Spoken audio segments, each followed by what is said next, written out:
और बढ़ते आगे, मुख्यमंत्री विष्णुदेव साय आज कवर्धा के दौरे पर रहेंगे और सीएम आज भोरम देव में कांवड़ियों के ऊपर हेलीकॉप्टर से पुष्प वर्षा करेंगे। मुख्यमंत्री बूढ़ा महादेव का दर्शन भी करेंगे और साथ ही भगवान का अभिषेक भी करेंगे। उनके साथ डिप्टी सीएम भी मौजूद रहेंगे।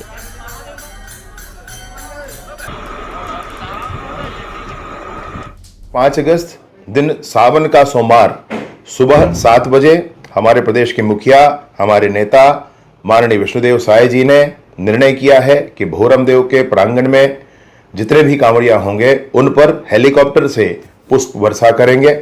उनका यह अभियान कवर्धा में सनातनीय मानबिंदु के अपमान के प्रतिकार स्वरूप है।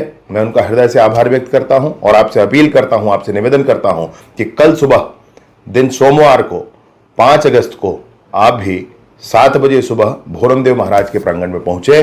बहुत बहुत आभार। राजनांदगांव मेडिकल कॉलेज को 14 नए डॉक्टर्स मिल चुके हैं। स्वास्थ्य सुविधाओं में अब सुधार आएगा। दरअसल अस्पताल में डॉक्टर्स की कमी दूर होने के साथ ही मरीजों को सही समय पर उचित इलाज मुहैया कराया जा सकेगा और स्वास्थ्य सुविधाओं का ये लाभ यहां के आसपास के स्थानीय लोगों को तो मिलेगा ही, साथ ही जो मेडिकल कॉलेज में दूर दराज से यहां इलाज कराने के लिए लोग पहुंचते हैं राजनांदगांव में, उनके लिए भी ये काफी हितकारी लाभकारी होगा और स्वास्थ्य लाभ ले सकेंगे। राजनांदगांव मेडिकल कॉलेज को 14 नए डॉक्टर्स मिल गए।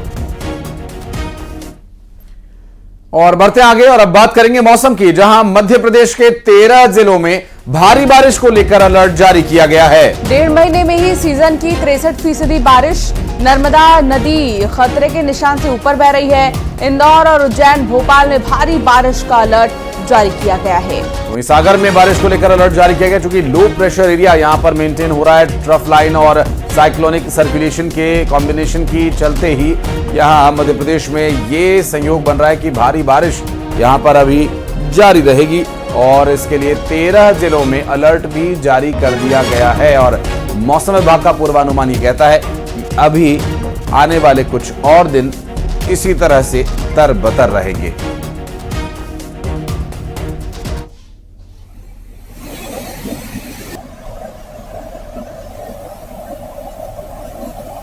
तो ये जो तस्वीरें आप देख रहे हैं, दरअसल डैम जितने भी हैं उनके लगभग सभी गेट्स खोलने पड़े हैं, क्योंकि लगातार हो रही बारिश की वजह से नदियों का, तालाबों का जल स्तर अपने उफान पर है, मर्यादाओं को तोड़कर बाहर निकल रहा है और ऐसे में डैम को कोई नुकसान ना हो, इसलिए जो वाटर लेवल मेंटेन करने के लिए डैम के गेट खोलने पड़ रहे हैं और सभी अपने पूरी क्षमता के साथ दरवाज़ों को खोलना पड़ा है। आने वाले समय में ये कुछ और दिन तक इसी तरह से जारी रहने की संभावना है। वासु हमारे सहयोगी इस वक्त जुड़ गए हमारे साथ, बात करेंगे उनसे। वासु, अभी क्या कह रहे हैं मौसम विभाग के एक्सपर्ट्स, क्योंकि 13 जिलों के लिए अलर्ट जारी किया गया और लगभग प्रदेश के जितने भी बड़े डैम हैं वो पूरी क्षमता के साथ खुले हुए हैं। बिल्कुल, देखिए मध्य प्रदेश में लगातार तेज बारिश का दौर जारी है और राजधानी भोपाल हो या फिर अलग अलग इलाके हों, अलग अलग मध्य प्रदेश के बड़े सेंटर्स हों, बड़े शहरों, इंदौर, जबलपुर, ग्वालियर की आप बात कर लीजिए, मालवा निमाड़ अंचल की बात कर लें, महाकौशल की बात कर लें, सभी जगह लगातार जो है तेज बारिश का दौर चल रहा है और मौसम विभाग की ओर से अलर्ट जारी किए जा रहे हैं। ज्यादातर इलाकों में रेड और ऑरेंज अलर्ट जारी किए गए हैं, जिसका साफ तौर पर यही मतलब है कि भारी बारिश होने की संभावना है। सभी बड़े बांध, चाहे बरगी हो, तवा हो, उनके डैम्स जो है, जो गेट हैं वो खोल दिए गए हैं। इंदिरा सागर हो, ये तमाम बांधों से जो है लगातार पानी छोड़ा जा रहा है ताकि जो डैम का वाटर लेवल है वो मेंटेन किया जा सके और इसके चलते निचली बस्ती वाले जो इलाके हैं वहां पर अलर्ट भी जारी है। शासन प्रशासन की जो टीमें हैं वो भी वहां पर लगातार मुस्तैद हैं ग्राउंड जीरो पर, ताकि किसी भी तरीके की कोई अनहोनी ना हो, कोई दुर्घटना ना हो। लोगों को सावधान रहने के लिए भी प्रशासन की ओर से सचेत किया जा रहा है, क्योंकि अक्सर ये देखा जाता है कि बारिश के मौसम में आंधी तूफान के साथ बिजली गिरने की भी घटनाएं होती हैं और कई जगहों पर नदी नाले उफान पर होते हैं, तो वो भी दुर्घटनाओं का कारण बनते हैं। लिहाजा मध्य प्रदेश में आने वाले दिनों में भी इसी तरीके का मौसम रहने वाला है, तो लोगों को अपनी सुरक्षा का भी ध्यान रखना होगा। और चूंकि बारिश भी जरूरी है, क्योंकि इसी बारिश से साल भर पानी की जो आपूर्ति है वो सुनिश्चित हो पाती है, वो तय हो पाती है। तो जरूरत भी है पानी की और ज्यादा पानी होता है तो फिर वो मुसीबतें भी लेकर आता है, लेकिन इनसे बचा जा सकता है अगर लोग सावधानी रखें तो। जी, स्वाभाविक है। और खुद मुख्यमंत्री ने भी वासु इस बारे में लोगों से भी अपील की है, जिसका आप जिक्र कर रहे थे। उन्होंने लोगों से भी कहा कि आप अपने स्तर पर तो तैयारी रखिए, प्रशासन को तो अलर्ट रखा ही गया है। बहरहाल अब चूंकि अलर्ट जारी किया गया है तो तैयारियां भी उसी तरह से होनी चाहिए और बारिश भी संभव है उसी तरह से होगी। बहुत बहुत शुक्रिया वासु आपका इस पूरे मामले पर जानकारी देने के लिए। जबलपुर में रानी अवंतीबाई लोधी सागर परियोजना बरगी बांध के जलस्तर को नियंत्रित करने के लिए अब 4 और गेट खोल दिए गए हैं। अब 17 गेट से 1,77,000 क्यूसेक पानी छोड़ा जा रहा है। परियोजना प्रशासन ने बांध में पानी की आवक को देखते हुए यह निर्णय लिया। प्रशासन ने निचले क्षेत्र के रहवासियों से नर्मदा तट से सुरक्षित और उचित दूरी बनाए रखने का अनुरोध किया है। मंडला में इसका जो स्तर है वो खतरे के निशान से ऊपर बह रहा है।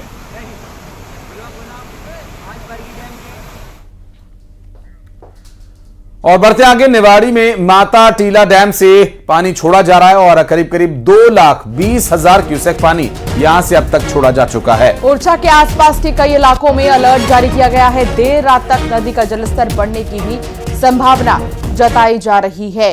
निवाड़ी में माता टीला डैम से पानी छोड़ा गया है और लगभग 2,20,000 क्यूसेक पानी छोड़ा गया है। ओरछा के आसपास के कई इलाकों में अलर्ट भी जारी कर दिया गया है।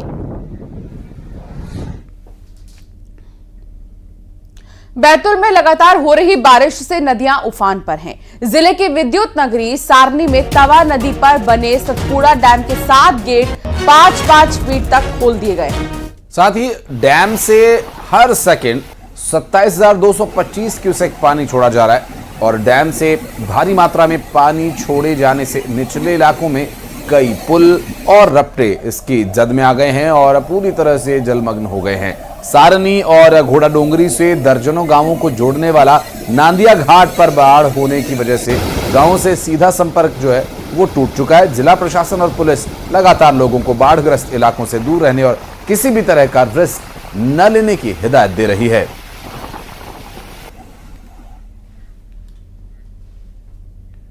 और बड़ौदा बाजार से अगली खबर, जहां डायरिया के 20 नए मरीज मिले हैं। पलारी ब्लॉक में एक बार फिर डायरिया का मरीज मिला है। अलग अलग गांव में डायरिया के 20 मरीज मिले हैं। एक महीने में 200 से भी ज्यादा मरीज मिल चुके हैं। डायरिया पीड़ित लगातार परेशान हो रहे हैं। स्वास्थ्य विभाग गांव में जांच भी कर रहा है। और योगेश हमारे सहयोगी इस वक्त हमारे साथ जुड़ के बात करेंगे उनसे। योगेश, ये डायरिया की समस्या अभी तक हल नहीं हो पा रही है? जी बिल्कुल, बता दें आपको कि अब तक 3 महीने हो चुके। इन 3 महीनों में लगभग 200 से अधिक डायरिया के मरीज मिल चुके हैं। शीश देवरी की बात करें तो शीश देवरी में एक हफ्ता पहले ही 40 से 45 मरीज मिले थे, लेकिन कल शाम की बात है कि शीश देवरी में 3 और बिजरीडीह में डायरिया के 6 नए मरीज मिले। टोटल जो पलारी के जितने आसपास के गाँव है, जरवे, पांदा, बिनौरी, रसौटा, जंगलोर सहित कई ऐसे गांव हैं जहां पर डायरिया के मरीज मिले हैं। कल पलारी बाग की बात करें तो कल 20 नए मरीज यहां पर मिले हैं। हालांकि सबकी स्थिति सामान्य है क्योंकि सभी को वहां पर जो स्वास्थ्य विभाग है वो अलर्ट है। गांव-गांव में कैंप लगाए जा रहे हैं और जिनकी स्थिति ज्यादा गंभीर बताई जा रही है उनको पलारी केंद्र में ले जाया जा रहा है। बिल्कुल, एक चुनौती भी रहेगी स्वास्थ्य महकमे के लिए कि इस तरह से जो डायरिया के मामले लगातार सामने आ रहे हैं उन्हें पूरी तरह से ठीक किया जाए और डायरिया के मामलों को बढ़ने से रोका जाए। ये भी निगम के लिए एक बड़ी चुनौती रहेगी। बहुत शुक्रिया आपका इस पूरे मामले पर जानकारी देने के लिए।